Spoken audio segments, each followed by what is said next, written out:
Hi అండి, అందరూ ఎలా ఉన్నారు? బాగున్నారా? నేను బాగున్నానండి. ఇవాళ మీ ముందుకి నేను ఎప్పుడు చేశానో లేదో నాకైతే గుర్తులేదు. నేనైతే ఇవాళైతే ఆనియన్ సాంబార్ చేస్తున్నాను. ఆనియన్ సాంబార్కి కావాల్సినవి పదార్థాలు: ఆనియన్స్ ఒక 10 ఆనియన్స్ తీసుకున్నాను, అలాగే ఒక టమాటో పెద్దది, అలాగే క్యారెట్స్, అలాగే పచ్చిమిరపకాయలు ఎక్కువ తీసుకున్నాను, అలాగే ఆనపకాయ, అలాగే చిలకడ దుంపల్ని నేను ఉడకబెట్టేసి ఆల్రెడీ ఉప్పు పసుపు వేసేసి ఉడకబెట్టి పెట్టేసుకున్నాను.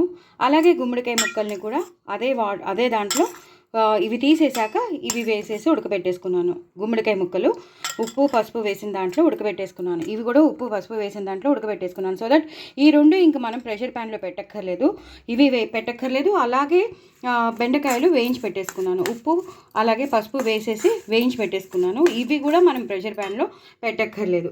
జస్ట్ మనం ఈ మూడు మాత్రం మనం సపరేట్గా పెట్టేసుకోవాలి. ఇప్పుడు కందిపప్పు అయితే నేను కడిగి పెట్టేసుకున్నాను, ఎంత కావాలో అంత కందిపప్పు తీసి పెట్టేసుకున్నాను.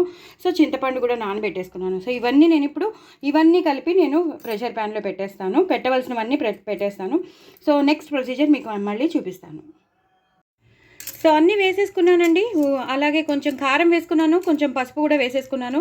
సో వేయవలసినవన్నీ వేసేసాను. ఇప్పుడు మనం ఇది ఉడకబెట్టేసుకున్నాక అప్పుడు మనం పోపులో వేసుకోవడమే.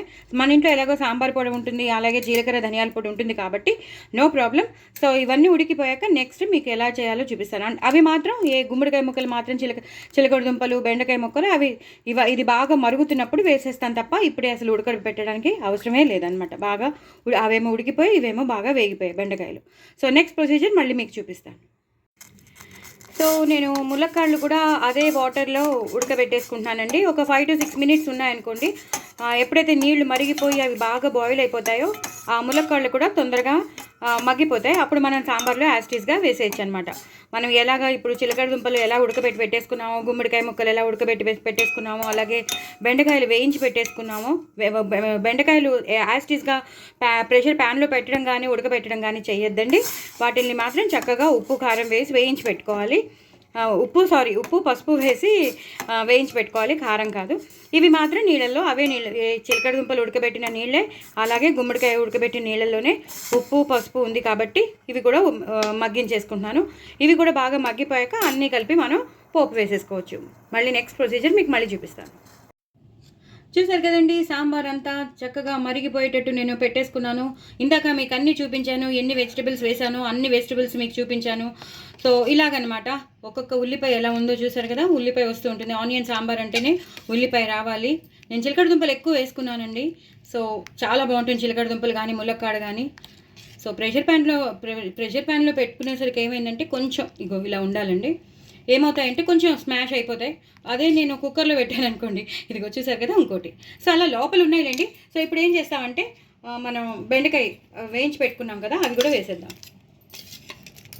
మీరు ఎన్ని వేయించి పెట్టుకున్నారో అన్నీ నూనెలో వేయించుకున్నవి వేసేసుకోండి. అలాగే కొంచెం బెల్లం వేసేసుకోండి, అలాగే ఉప్పు వేసేసుకోండి. ఇంకా కారం నేను పోపులో వేస్తాను కాబట్టి ఆవాలు జీలకర్ర మిరియాలు ధనియాల పొడి అది వేసేసుకోండి. అలాగే సాంబార్ పొడి లేనిదే అసలు ఇంపాసిబుల్ కదా. నేను చేసిన సాంబార్ పొడి నేను రీసెంట్గా పంపించాను, ఒక 4 to 5 స్పూన్స్ వేసేసుకోండి. ఎందుకంటే మొత్తం టేస్ట్ ఈ జీలకర్ర ధనియాలు మిరియాల పొడిను ఈ సాంబార్ పొడి అనమాట. సో ఇలా ఒక్కసారి ఇలా కలిపేసుకోండి. కొత్తిమీర కరివేపాకు కూడా ఇప్పుడే వేసేసుకోండి, సో దట్ మరుగుతూ ఉంటుంది. అలాగే కొంచెం ఆవాల మెంతుల పొడి అది కూడా వేసేసుకోండి. సో మొత్తం అన్నీ వేసేసాము. ఇప్పుడు ఇలా కలిపేసుకోవడమే. ఇప్పుడు మనం పోపు వేసేసుకుందామండి. ఫాస్ట్గా వేసేసుకుందాం. ఆవాలు జీలకర్ర ఎండుమిరపకాయలు ఒక్కసారి వేగిపోతే మనం ఇంగువ కూడా వేసేసుకుందాం. ఇంగువ లేనిదే అసలు మీ సాంబార్ కానీ పప్పు కానీ ఏది మొదలెట్టద్దు, పచ్చడి కూడా మొదలెట్టద్దు. ఇంగువ కొంచెం ఎక్కువ వేసుకోండి, ఆ ఫ్లేవర్ ఉంటేనే బాగుంటుంది. ఎప్పుడైతే ఆవాలు జీలకర్ర ఎండుమిరపకాయలు ఇంగువ బాగా వేగిపోయిందో అప్పుడు కొంచెం కారం వేసుకోండి. ఎక్కువ అక్కర్లేదు, కొంచెం కారం వేసుకుని ఇది ఒక్కసారి వేగిపోయాక ఆ ఇంగువలో ఆ కారం అంతా వెళ్ళిపోయాక నెమ్మదిగా మీరు ఇందులోకి ట్రాన్స్ఫార్మ్ చేసేసుకోండి. చాలా చాలా టేస్టీ అయిన సాంబార్ మీ ముందు ఉంటుందండి. అసలు ఆ బెండకాయలు కానీ, ఆ చిలకడ దుంపలు కానీ, ఆ ఉల్లిపాయలు కానీ అసలు వదిలిపెట్టారు సాంబార్. చాలా డిఫరెంట్గా చేశాను, చూసారు కదా ఎన్ని వెజిటేబుల్స్ ఉన్నాయో. చాలా హెల్దీ సాంబార్. మా అమ్మగారికి షుగర్ తగ్గాలి అన్నప్పుడు ఇలా సాంబార్ అన్ని వెజిటేబుల్స్ కలిపి సాంబార్ చేసి పెట్టుకోమన్నారు. సో మీరు కూడా తప్పకుండా ట్రై చేయండి. చాలా చాలా టేస్టీగా ఉండే సాంబార్. నా ఛానల్ మాత్రం సబ్స్క్రైబ్ చేసుకోవడం అస్సలు మర్చిపోద్దు. దాని రుచి మనకి తెలుస్తూనే ఉంటుంది. సో తప్పకుండా ఎంజాయ్ చేయండి. బాయ్ అండి.